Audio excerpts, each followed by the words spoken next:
जय माता दी मित्रों, हमारे YouTube चैनल में आपका हार्दिक स्वागत है। आज मैं आपको हनुमान जी की एक साधना बताऊंगा और बहुत ही चमत्कारिक साधना है। इस साधना में आपको ऐसे ऐसे अनुभव होंगे ना कि ज़िंदगी में आपको किसी साधना में ऐसे अनुभव नहीं हुए होंगे। और हनुमान जी की ये शाबर मंत्र के द्वारा की जाने वाली साधना है।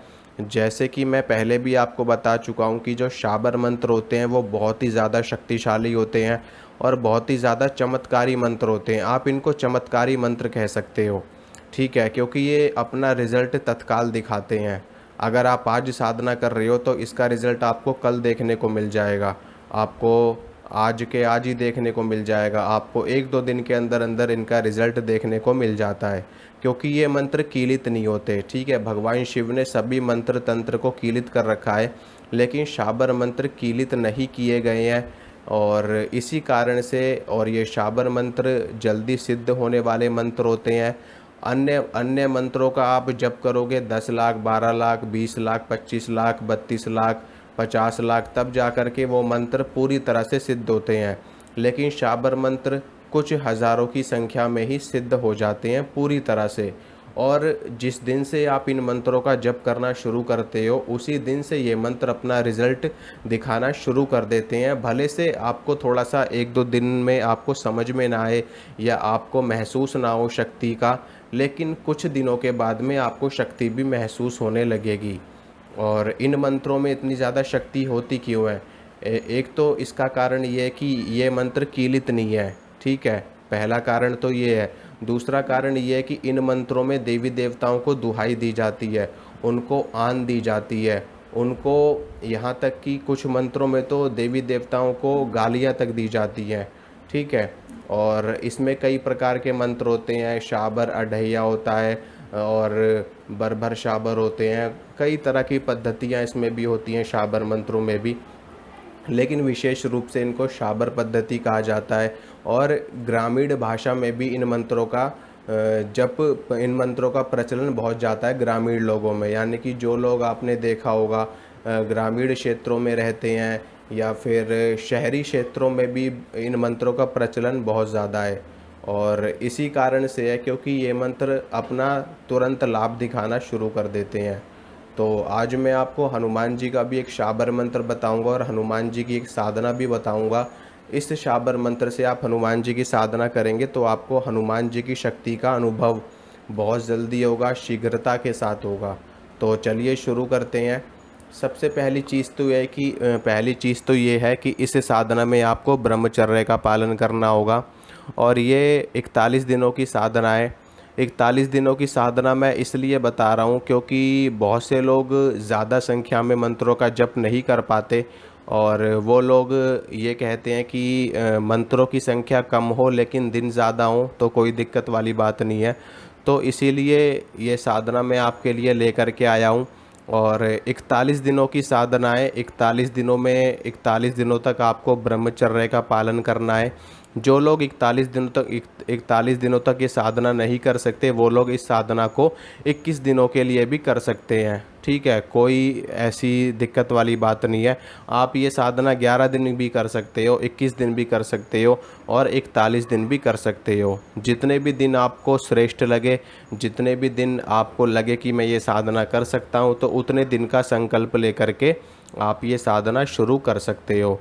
तो इस साधना के नियम क्या है, सबसे पहले वो आप लोग सुन लीजिए। इस साधना के नियम है, पहला नियम है ब्रह्मचर्य का पालन, ठीक है। दूसरा नियम है ज़मीन पे सोना, ज़मीन पे सोना दूसरा नियम है इस साधना का। तीसरा नियम है अंडा, मीट, शराब, ये सारी चीज़ें आपको नहीं खानी पीनी, बिल्कुल भी छूनी तक नहीं है। और चौथा नियम है आपको प्याज लहसुन भी छोड़ना पड़ेगा इस साधना में, क्योंकि ये हनुमान जी की साधना है। हनुमान जी परम सात्विक देवता हैं। और प्याज लहसुन छोड़ना है, अंडा, मीट, शराब, ब्रह्मचर्य का पालन, ज़मीन पे सोना, ठीक है। बस इतने ही नियम है इस साधना के और कोई विशेष नियम नहीं है। इन नियमों का पालन करते हुए अगर आप साधना करोगे तो आपको 100% रिज़ल्ट मिलेगा और भगवान हनुमान के आपको साक्षात दर्शन भी हो सकते हैं अगर उनकी कृपा हुई, उनकी इच्छा हुई तो, नहीं तो सपने में तो आपको दर्शन हो ही जाएंगे।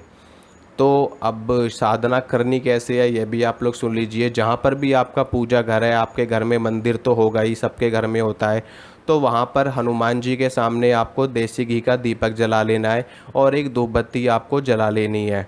उसके बाद में हनुमान जी के सामने एक जल का लोटा रख देना, उसमें थोड़ा सा गंगा जल डाल देना और एक या दो बूंदी के लड्डू आप रख सकते हो। अगर लड्डू भी नहीं रख सकते तो गुड़ और चने, ठीक है, जो भुने हुए चने होते हैं वो, और साथ में देसी गुड़, ये आप लोग हनुमान जी को भोग दीजिए। और रोज़ आपको ये रखना है जब तक आपकी साधना चलेगी। और देसी घी का दीपक तब तक आपका जलना चाहिए जब तक आप मंत्र का जाप कर रहे हो। और ये साधना आप सुबह के वक्त भी कर सकते हो, शाम के वक्त भी कर सकते हो, रात के वक्त भी कर सकते हो, ब्रह्म मुहूर्त में भी कर सकते हो, निशीत काल में भी कर सकते हो, किसी भी काल में ये साधना कर सकते हो। बस आपको दोपहर के वक्त में ये साधना नहीं करनी है, ठीक है। सुबह शाम रात में किसी भी वक्त आप ये साधना कर सकते हो। अब रुद्राक्ष की माला से आप जप कर सकते हो, तुलसी की माला पे भी आप इस मंत्र का जप कर सकते हो, और लाल चंदन की माला पे, मूंगे की माला पे भी आप इस मंत्र का जप कर सकते हो।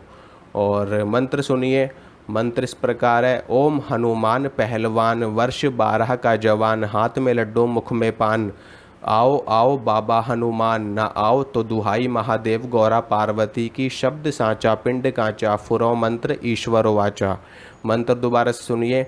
ओम हनुमान पहलवान, वर्ष 12 का जवान, हाथ में लड्डू मुख में पान, आओ आओ बाबा हनुमान, ना आओ तो दुहाई महादेव गौरा पार्वती की, शब्द साचा पिंड कांचा, फुरो मंत्र ईश्वर वाचा। ये शाबर मंत्र है, डिस्क्रिप्शन बॉक्स में भी लिख दूंगा इस मंत्र को, वहाँ से भी आप लोग देख सकते हो। इस मंत्र की आपको प्रतिदिन 3 माला करनी है, ठीक है। 3 माला आपको प्रतिदिन करनी ही करनी है। और 21 दिनों तक आप कर सकते हो तो 21 दिनों तक करो, 11 दिनों तक कर सकते हो तो 11 दिनों तक करो, और 41 दिनों तक कर सकते हो तो 41 दिनों तक करो। वैसे कोई भी साधना पूर्ण रूप से अगर कोई साधना की सिद्धि करना चाहता है कोई व्यक्ति, तो कम से कम 41 दिनों तक साधना करनी चाहिए। क्योंकि चंद्रमा पृथ्वी का चक्कर लगाता है और उसका चक्कर पूरा होने में महीना सवा महीने का समय लगता है। और इसी कारण से साधना भी जो हमारी होती है वो 40 दिन से लेकर के 45 दिनों तक करनी चाहिए। उसकी पूर्णता हो जाती है, साधना की पूरी सिद्धि उसकी 40 से 45 दिनों के बीच में प्राप्त होती है। और इसी कारण से हमेशा 40 दिन का चिल्ला किया जाता है, 40 दिन का चालीसा किया जाता है, 40 दिन की साधना करी जाती है, ठीक है। और हमारे हिंदू धर्म में, हमारे सनातन धर्म में एक का बहुत ही ज़्यादा महत्वपूर्ण स्थान है। तो इसीलिए, क्योंकि ब्रह्म एक ही है, परमेश्वर एक ही है, परमेश्वरी एक ही है, इसीलिए एक जोड़ दिया जाता है हमेशा नेक के तौर पे। और इससे एक पॉजिटिव वाइब्रेशन भी आती है और ये बहुत ही शुभ माना जाता है हमारे हिंदू धर्म में। इसीलिए 11, 21, 51, 41 इस तरीके से लिया जाता है। तो आप ये साधना 41 दिन की करोगे तो बहुत ही ज़्यादा उत्तम है। जो लोग 41 दिन तक नहीं कर सकते वो कम दिनों की करें।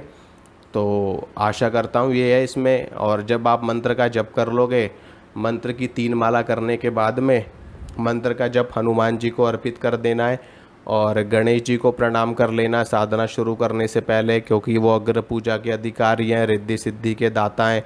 तो उनको नमस्कार कर लेना, भगवान शिव को नमस्कार कर लेना, क्योंकि शाबरी विद्या भगवान शिव से ही प्रचलन में आई है। आगे जाकर के इसे मत्स्येंद्रनाथ और गुरु गोरखनाथ जी ने इसका खूब प्रचार प्रसार किया।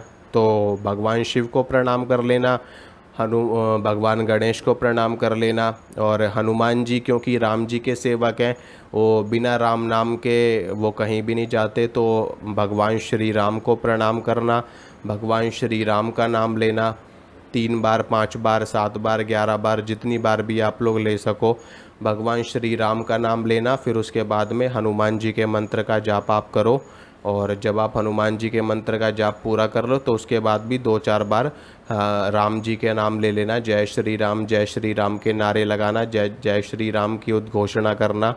और उसके बाद में अपना जप हनुमान जी को समर्पित कर देना। इसी तरीके से रोज़ आपको साधना करनी है। विशेष रूप से ब्रह्मचर्य का पालन बहुत ज़रूरी है और सात्विक भोजन बहुत ज़रूरी है। इसमें भोजन आप कुछ भी करिए, कितना भी करिए, कोई आपत्ति वाली बात नहीं है। बस आपके भोजन में प्याज लहसुन नहीं होना चाहिए। बाकी अंडा मीट शराब तो बहुत दूर की बात है। ठीक है।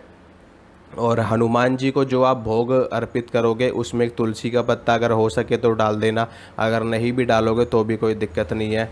बाकी सच्चे मन से साधना करना, सच्ची भावना से साधना करना, आपकी साधना अवश्य फलीभूत होगी। क्योंकि सच्चे मन से किया कार्य, सच्ची भावना से किया कार्य हमेशा सिद्ध होता है, हमेशा फलीभूत होता है। तो चलता हूँ दोस्तों, मिलूँगा आपसे अगली वीडियो में। वीडियो अच्छी लगी हो तो वीडियो को लाइक करना, वीडियो को शेयर करना, चैनल को सब्सक्राइब करना। मिलूँगा आपसे अगली वीडियो में। जय माता दी।